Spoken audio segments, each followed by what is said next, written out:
Sur le CFA, en revanche, nous pensons que la souveraineté monétaire doit être un objectif qu'il faut atteindre. Ne serait-ce que par analogie, tous les grands pays au monde ont une certaine souveraineté monétaire.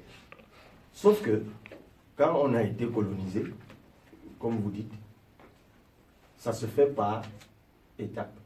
Non pas tant à cause de la colonisation, parce que ça se fait par étapes. Vous savez, aujourd'hui, nous sommes dans le CFA. Pour sortir du CFA et avoir sa propre monnaie, il y a un certain nombre de préalables. Ces préalables, certains sont difficiles et certains sont simples. Les préalables simples, c'est que, par exemple, on réécrive le contrat, la convention monétaire qui nous lie à l'ex-puissance tutélaire qu'est la France.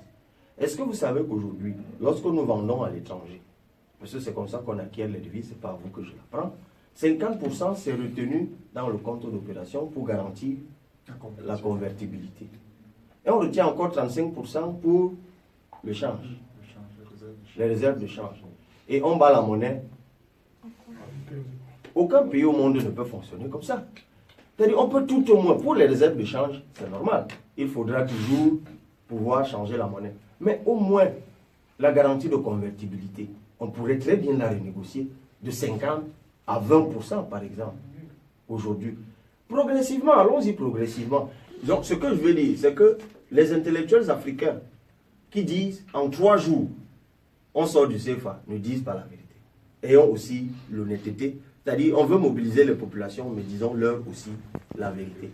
Il y a une part qui repose sur la négociation, il y a une part qui repose sur notre volonté réelle à améliorer notre gouvernance interne, et il y a une part qui repose dans nos rapports avec la puissance tutélaire. Et ça, évidemment, nous avons notre feuille de route là-dessus. Donnez-nous la chance de l'implémenter et on s'en reparlera. L'intérêt personnel que j'ai dans cette opération, c'est facile de le trouver.